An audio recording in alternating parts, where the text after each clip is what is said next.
Right, we've got a quotation here from the witches, and it is their first set of prophecies, which they give to Macbeth and Banquo, which sets the entire chain of events of the play in action. So dead important, and let's zoom into it. So, Macbeth and Banquo are walking down the heath, just won a battle, feeling pretty happy for themselves, come across three weird sisters, three witches with beards and strange stuff about them. Let's have a look at this then. All hail Macbeth, shine of respect, would expect that. Hail to thee, Thane of Glamis. Again, we'd expect that. Why? Because Macbeth is the Thane of Glamis.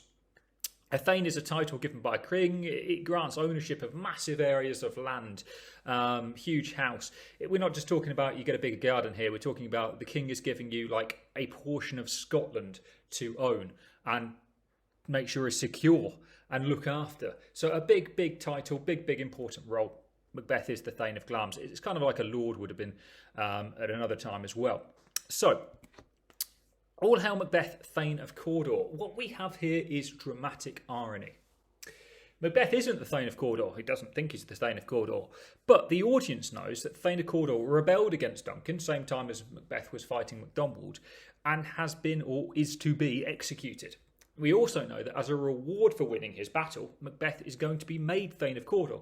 So what we have here is the witches saying, all hail Thane of Cawdor. Macbeth doesn't know he's going to be Thane of Cawdor, but the audience do. Whether they have predicted this or whether they know this, we don't know. But we know that he is going to be Thane of Cawdor, so at least their first prophecy is going to come true. And probably then give him a lot more confidence for their next one, which is that he is going to be king. This prophecy is a lot more problematic because Duncan is still very much the king and he has two sons. Now, it's not necessarily going to be the case that his son, his eldest born son, takes over as king. It didn't always happen in Scotland, but it was hugely likely. So we don't really know what's going on here at this point, but it's a prediction, it's a foreshadow, it's a prophecy, isn't it? Okay. And it's going to confuse the hell out of Macbeth and probably excite him a little bit too.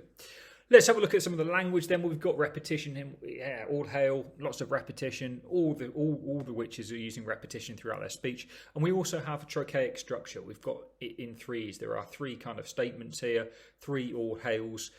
It creates this mysterious atmosphere, this kind of like riddle-like speaking the witches go through. If you look at some of the other videos we've got on the witches, you'll see this a lot more.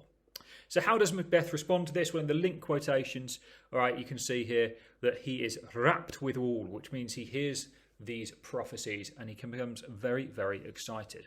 I whacked a little bit down there in the context box in black as well about witchcraft and witch hysteria at the time of James I of England too, which I'm sure you've got an idea of, but there's lots more information there too.